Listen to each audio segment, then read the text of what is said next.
5월 27일 새벽 예배를 기도로 시작하겠습니다. 귀하신 하나님 아버지, 아버지를 예배할 수 있는 새로운 하루 주시니 감사합니다. 아버지를 만나고 예배함이 제가 존재하는 이유임을 고백합니다. 이 마음으로 하루 시작하오니 제가 감동하고 제가 만족하고 제가 원하는 예배가 아니라 아버지께서 기뻐하시고 만족하시고 원하시는 예배 드리게 하여 주시옵소서. 감사드리오며 예수님의 이름으로 기도하옵나이다. 아멘. 찬송가 252장을 함께 찬양하겠습니다.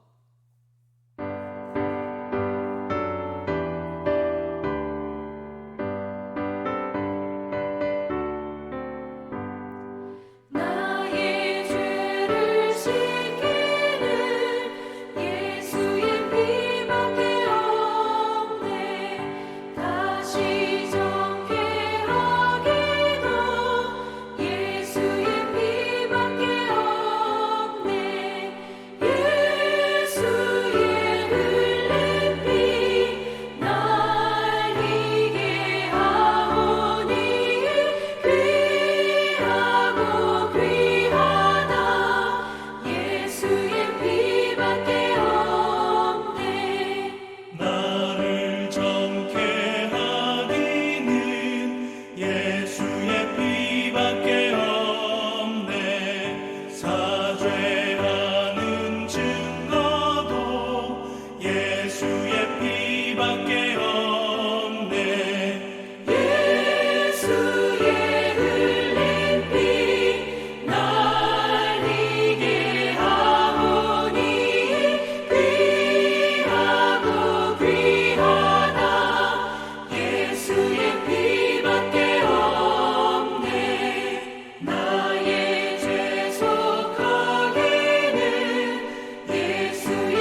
12장 5절의 말씀입니다.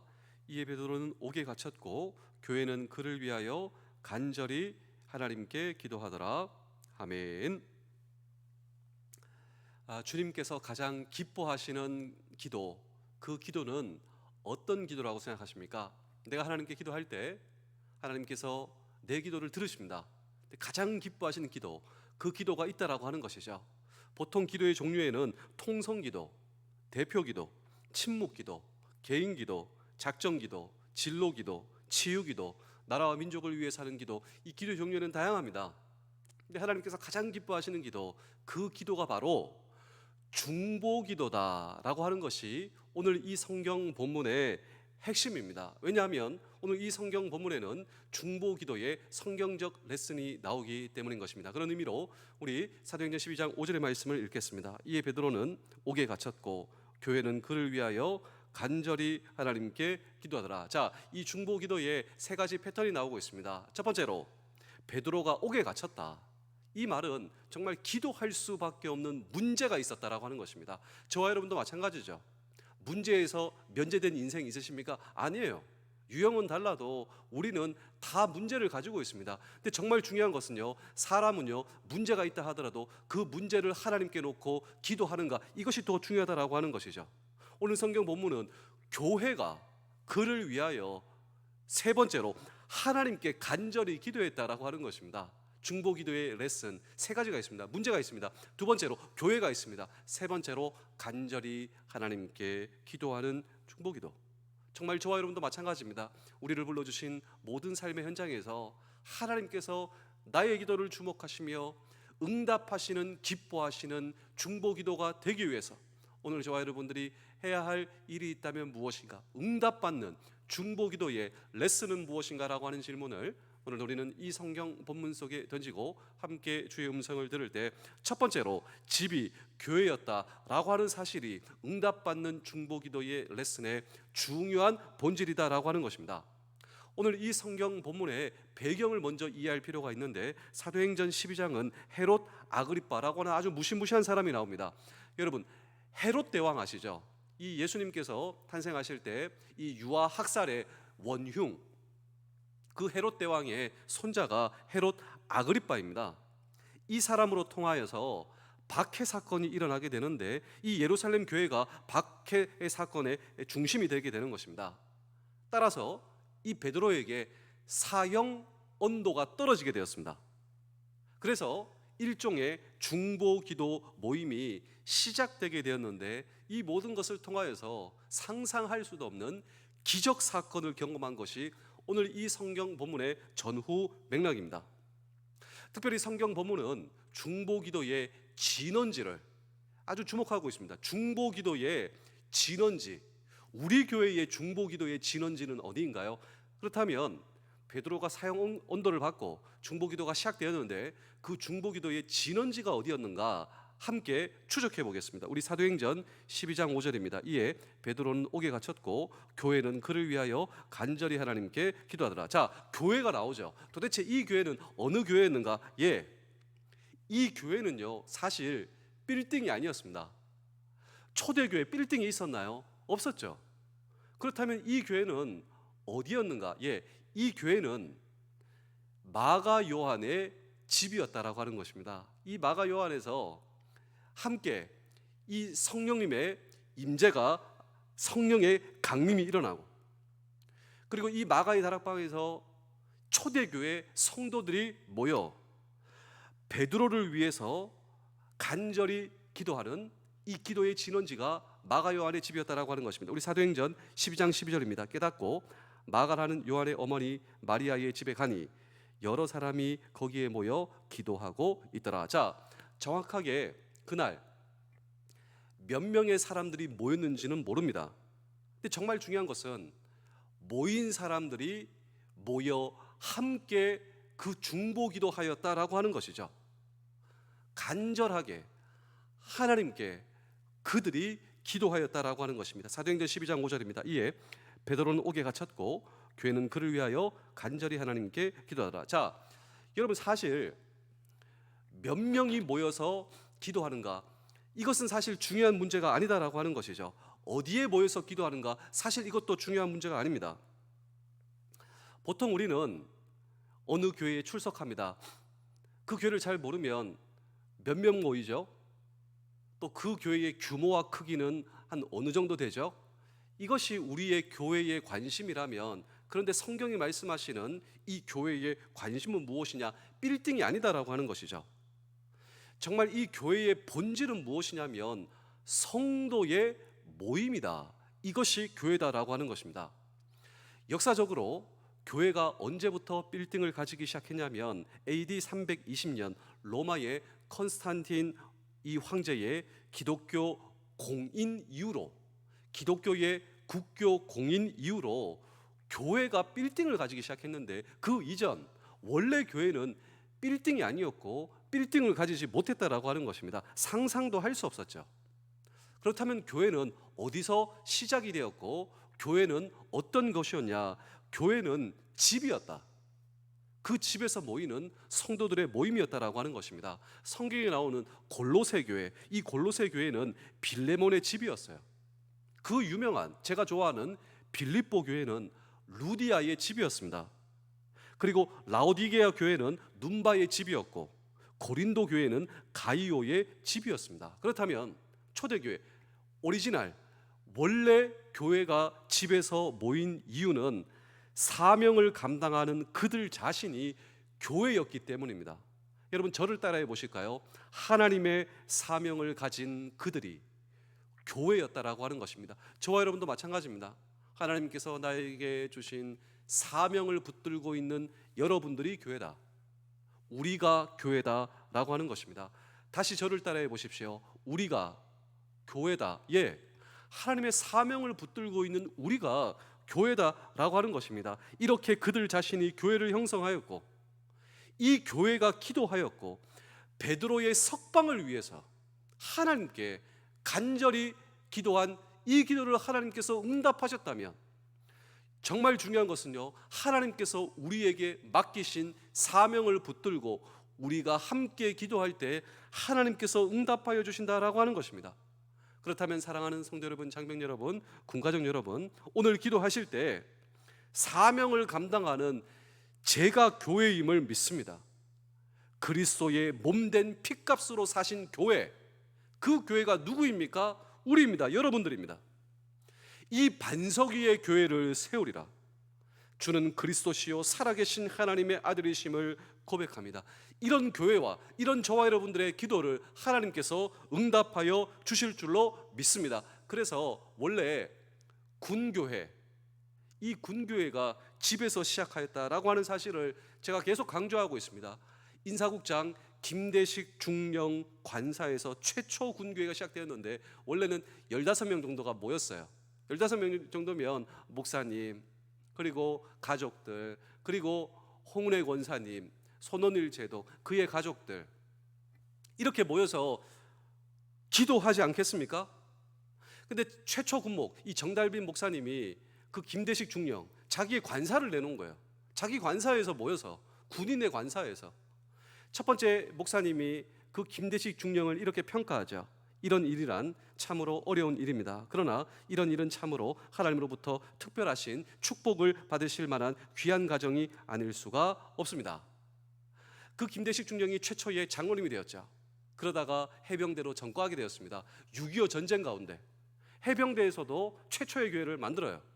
해군에서, 해병대에서 최초로 만든 이 김대식 장로님은 왜 해병대로 전과했는가? 예, 전쟁 가운데 최고의 격전지가 도솔산이었습니다.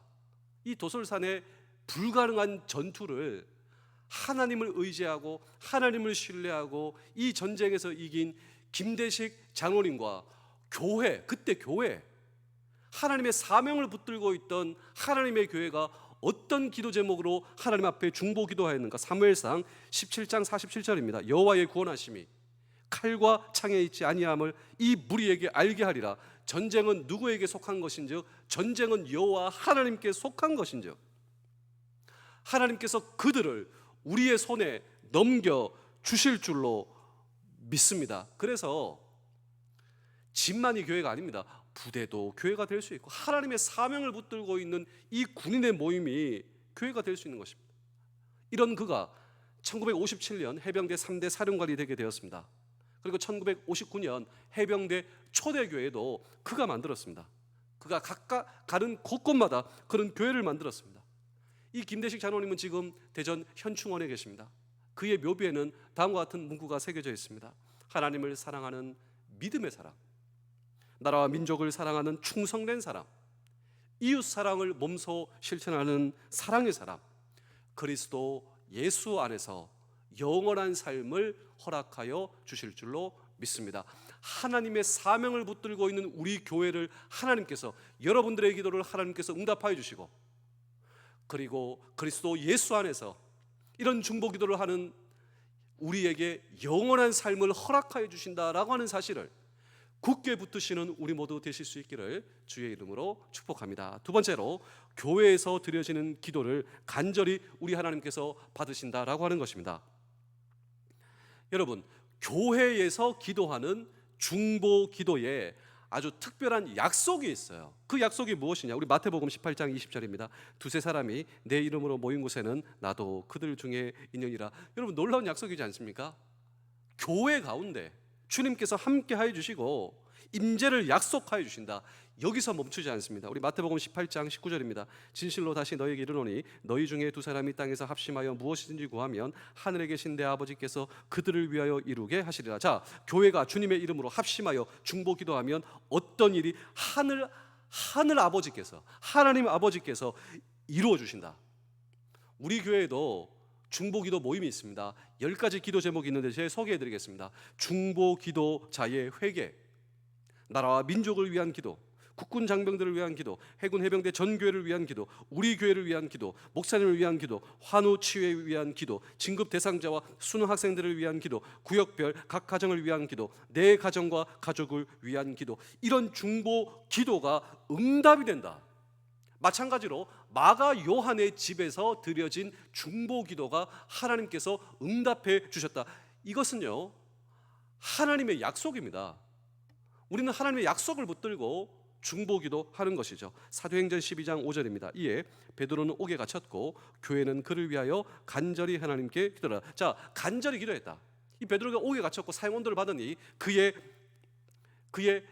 이 감옥의 나옴을 위해서, 이것을 위해서, 고난 가운데 베드로의 석방을 위해서 교회가 간절히 하나님께 중보 기도하였다라고 하는 것입니다. 자, 문제는 이런 중보 기도를 간절히 할 때 결과가 어떻게 되었는가? 우리 사도행전 12장 7절입니다. 호련히 주의 사자가 나타나매 옥중에 광채가 빛나며 또 베드로의 옆구리를 쳐 깨워 이르되 급히 일어나라 하니 쇠사슬이 그 손에서 벗어지라. 자, 기적의 드라마가 일어나게 되었어요. 간절한 교회의 기도에 대한 응답이죠. 저는 여기서 이제 두 번 다시 이런 정의를 안 내릴 겁니다. 이제 끝날 거예요. 뭘 끝내냐? 간절한 기도의 정의를 내리고 이제 끝날 겁니다. 간절한 기도가 무엇이냐? 여러분들은 간절한 기도를 무엇이라고 생각하십니까? 보통 사람들은 간절한 기도의 정의를 이렇게 내리는데, 큰 소리로 기도하는 것이 간절한 기도다. 그리고 목소리를 크게 내는 것, 또 이 기도의 분위기가 간절할 때 간절한 기도의 정의를 우리는 의연중에 내린다. 근데 그게 아니다라고 하는 것이죠. 오늘 이 성경 본문을 통하여서 간절한 기도의 정의가 무엇이냐면, 응답해 주실 때까지 하는 기도가 석방을 위해서 기도하는데, 석방을 확인할 때까지 이 중보 기도는 계속되는 거예요. 이 간절한 중보 기도. 교회는 하나님께 간절히 기도했더라. 간절한 기도의 정의가 무엇입니까? 중보 기도를 하나님께 하고 있어요. 그 석방을 위해서 기도하고 있습니다. 석방을 확인할 때까지, 응답해 주실 때까지 하는 그 중보 기도의 간절한 기도가 오늘 저와 여러분들의 기도가 될 수 있다면, 이것이 바로 간절한 기도의 핵심의 영성인 것입니다. 우리 마태복음 7장 7절 8절입니다. 구하라 그리하면 너에게 주실 것이요, 찾으라 그리하면 찾아낼 것이요, 문을 두드리라 그리하면 너희에게 열릴 것이니 구하는 이마다 받을 것이요, 찾는 이마다 찾아낼 것이요, 두드리는 이에게 열릴 것이니라. 진실로 합심하여 주의 이름으로 기도하면 하나님의 기도의 문이 열린다라고 하는 사실을 기억하시는 우리 모두 되실 수 있기를 주의 이름으로 축복합니다. 마지막으로 하나님에 대한 신뢰로 하나님을 믿고 기도하실 수 있어야 한다라고 하는 것입니다. 오늘 이 성경 본문이 가르치는 매우 흥미로운 중보 기도의 레슨 가운데 우리의 믿음이 온전치 못해도 그 기도는 응답된다라고 하는 사실을 저와 여러분 잊으시면 안 돼요. 우리는 보통 이 기도에 대한 보편적 인식이 있는데 우리의 믿음이 완전해야 응답받는다. 그리고 종종 저는 이런 말을 듣는데요. 제 기도가 부족해서 제가 응답받지 못했어요. 제 기도가 부족했어요. 여러분, 이게 아니다라고 하는 것이죠. 오늘 이 성경 본문 중보기도의 레슨이 우리에게 보여주는 성경적 중보기도의 핵심이 무엇이냐면 우리의 믿음과 우리의 기도가 온전하지 못해도 하나님께서 내 중보기도와 기도를 응답하여 주신다라고 하는 것입니다. 자, 오늘 교회는 베드로의 석방을 위해서 간절히 하나님께 기도하였다라고 하는 것이죠. 그래서 기적의 역사가 일어나는 거예요. 베드로가 옥에서 이게 풀어지고 하나님께서 역사하셔서 베드로가 석방되게 되었습니다. 베드로는 어디로 가냐면 자기를 위해서 기도하고 있는 교회가 있는 마가 요한의 집으로 직행하게 됩니다. 문을 두드려요. 내가 왔다고. 근데 내 목소리와 이 문 두드리는 소리를 누가 들었냐면 그 마가 요한의 집 안에 여자아이가 한 명이 있었는데 그 아이가 베드로의 목소리를 듣는 거예요. 그래서 사람들이 이렇게 얘기합니다. 베드로 아저씨가 왔어요. 베드로 아저씨가 왔어요. 우리 사도행전 12장 14절입니다. 베드로의 음성인 줄 알고 기뻐하여 문을 미쳐 열지 못하고 달려들어가 말하되 베드로가 대문 밖에 섰다 하니지. 아이가 지금 좋아가지고 베드로 아저씨가 석방됐다고 지금 사람들한테 얘기하는데 사람들의 반응을 한번 주목해 보십시오. 어떻게 반응해야 되겠습니까? 정말 와 할렐루야. 근데 그게 아니에요. 사도행전 12장 15절입니다. 그들이 말하되 네가 미쳤다 하나 여자아이는 힘써 말하되 참말이다 하니 그들이 말하되 그리하면 그의 천사라더라. 자, 중보기도 하고 있어요. 하나님, 베드로 석방시켜 주시옵소서. 석방시켜 주실 줄로 믿습니다. 그런데 이 아이가 베드로가 우리 기도가 응답된 것 같아요. 근데 사람들이 뭐냐면 너 미쳤구나. 우리가 기도한다고 응답되겠니? 자, 이런 모습이다라고 하는 것이죠. 그들의 기도가 온전했습니까? 자, 그들의 믿음이 온전했습니까? 아니에요. 그들의 기도가 온전하지 못해도, 그들의 믿음이 온전하지 못해도 기도하고 있지만 정말 그들의 믿음이 하나님을 향한 믿음이 부족해도 이 기도를 응답하여 주셨다라고 하는 것이죠. 때때로 사실요, 이 이야기가 우리 이야기 아닙니까?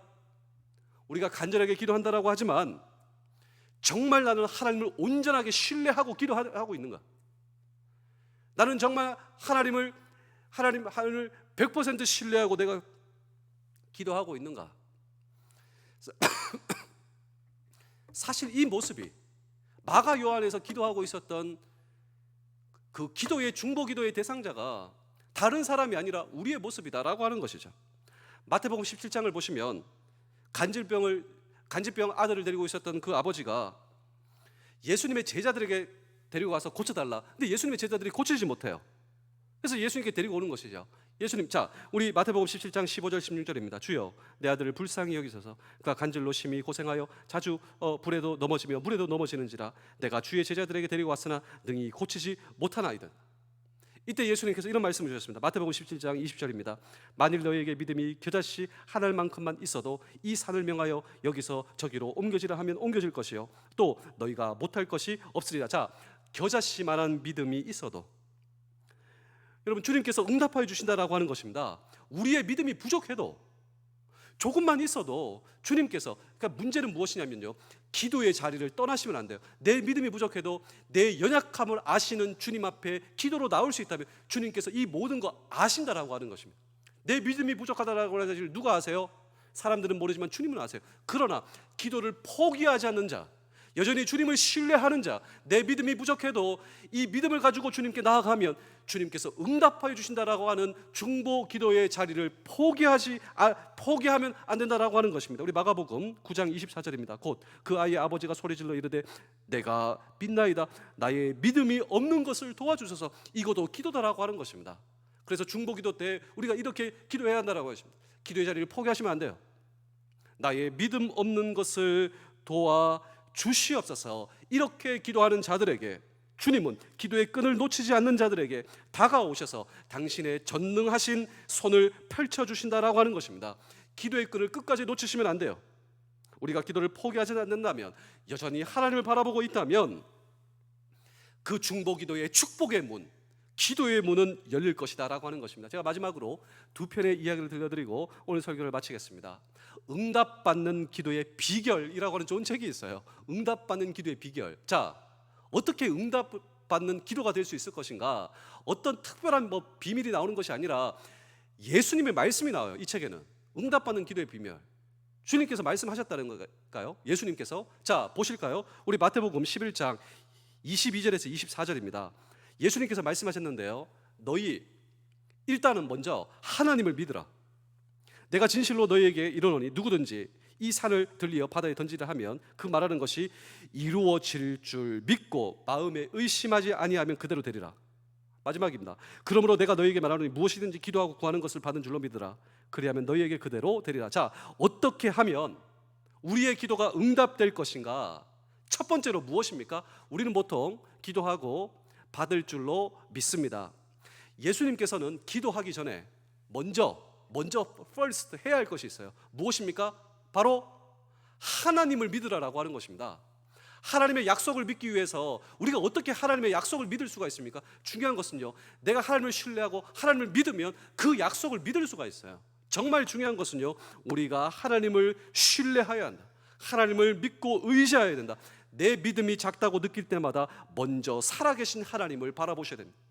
살아계신 하나님을 믿을 내 마음에 하나님으로 가득 차면 기도하는 힘이 생겨요. 하나님이 내 마음에 계시면요, 기도하는 힘이 생겨요. 그리고 하나님을 믿으면 기도 응답에 대한 하나님의 약속도 믿게 된다라고 하는 것입니다. 우리의 마음에 하나님으로 가득 차면 마침내 믿음 있는 기도가 저와 여러분들의 기도가 된다라고 하는 사실을 굳게 붙드시는 우리 모두 되실 수 있기를 주의 이름으로 축복합니다. 마지막으로 남아있는 기도는요, 유머입니다. 기독교 유머입니다. 어느 시골 마을에 교회가, 그 중심에 교회가 있었습니다. 그러니까 사람들이 교회만 오는 거예요. 교회에서 기도하고 이 교회가 부흥하게 되는 것이죠. 문제가 생겼습니다. 어느 날 그 교회 옆에 술집이 생겼습니다. 교회 나오는 사람들이 이제 술집으로 다 가는 거예요. 그 술집이 부흥하는 거예요. 이 교회 목사님이 이렇게 기도했답니다. 어떻게 기도했냐면, 하나님, 사람들이 술 취하고 있습니다. 그리고 술집이 부흥되고 있습니다. 하나님, 이래서는 안 되지 않겠습니까? 저 술집이 안 되게 해주시고 저 술집 망하게 해주십시오. 이 목사님이 이렇게 기도했어요. 근데 정말 어떻게 된 줄 아십니까? 저 술집이 망했어요. 술집이 잘 되다가 망했어요. 근데 술집 사장이 이런 소문을 듣게 되었는데, 우리 술집 망하게 하기 위해서 저 교회 목사가 기도했다, 이 소식을 듣고 법정에다가 그 교회 목사를 고발했습니다. 그래서 이 재판장 앞에 그 목사와 술집 사장이 함께 재판장 앞에 서게 되었어요. 재판장이 묻습니다. 목사님, 저 사람이 이렇게 해서 고발했는데 정말 그런 기도를 했습니까? 술집이 망하도록 그 기도를 했습니까? 묻는 거예요. 그리고 술집 사장에게도 당신 정말 들었습니까? 목사님이 저렇게 목사 들었습니다. 그래서 이제 재판장이 이제 판결을 내리게 되는 것이죠. 그래서 마을 사람들 와 있고 이제 당사자들도 서 있고, 술집 사장에게 이제 마지막으로 이제 묻는 것입니다. 술집 사장님, 정말 들었습니까? 예, 들었습니다. 그리고 재판장님 확실합니다. 저 교회와 저 목사님이 정말 그렇게 기도했기 때문에 우리 술집이 망했습니다. 전 그렇게 믿습니다. 이 술집 사장이 마지막에 이렇게 변론을 하는 거예요. 그리고 마지막으로 이 재판장이 목사님에게도 물었습니다. 목사님, 정말 그런 기도를 했습니까? 예, 그런 기도를 했습니다. 근데 목사님 이런 얘기합니다. 근데 재판장님, 정말 우리가 그렇게 기도한다고 저 술집이 망했습니까? 한번 생각해 보십시오. 목사님이 이렇게 얘기하는 거예요. 재판장이 마지막으로 판결을 내립니다. 어떤 판결을 내리겠습니까? 여러분들이라면 어떤 판결을 이런 판결을 냈어요. 판결을 내리는데, 술집 사장, 믿음이 좋음, 기도를 믿었음. 교회 목사, 믿음이 없음, 기도를 믿지 않았음. 이것이 그냥 판결이고 끝났습니다. 술집 사장은 믿음이 좋음, 교회 목사는 믿음이 없음. 여러분, 이것은 기독교 유머이지만요, 우리에게 많은 것을 시사해 준다라고 저는 생각을 하고 있습니다. 그렇습니다. 오늘 저와 여러분, 하나님을 믿으셔야 됩니다. 우리가 하나님을 믿을 때 하나님의 약속을 신뢰할 수가 있어요. 하나님을 믿고 우리가 신뢰하고 하는 기도, 그 중보기도, 그 간절한 기도, 우리의 기도를 응답하여 주시는 하나님, 그 하나님이 나의 하나님이시다라고 하는 사실을 굳게 붙드시며 오늘도 나라와 민족을 위해서, 우리 부대를 위해서, 우리 교회와 가정을 위해서, 오늘 저와 여러분들의 그 문제를 위해서 기도하시며 응답받는 우리 모두 되실 수 있기를 주의 이름으로 축복합니다. 기도하겠습니다. 하나님의 말씀 앞에 오늘도 정직히 섭니다. 성경은 다른 사람이 아닌 바로 나에게 주시는 말씀으로 받게 하시며 말씀을 남을 비난하는 도구로 삼지 않게 하시사 기도로 하나님과 만날 때 나의 욕심을 강청하지 않도록 인도하여 주시옵소서. 나의 찬양이 하나님을 기쁘시게 하기를 원합니다. 나의 감정이 아닌 하나님의 성품을 노래하게 하시며 자기 연민 때문에 아니라 하나님의 은혜에 감격해 눈물 흘리게 하여 주옵소서. 나의 모든 영광이 되시는 예수 그리스도의 이름으로 기도하옵나이다. 아멘.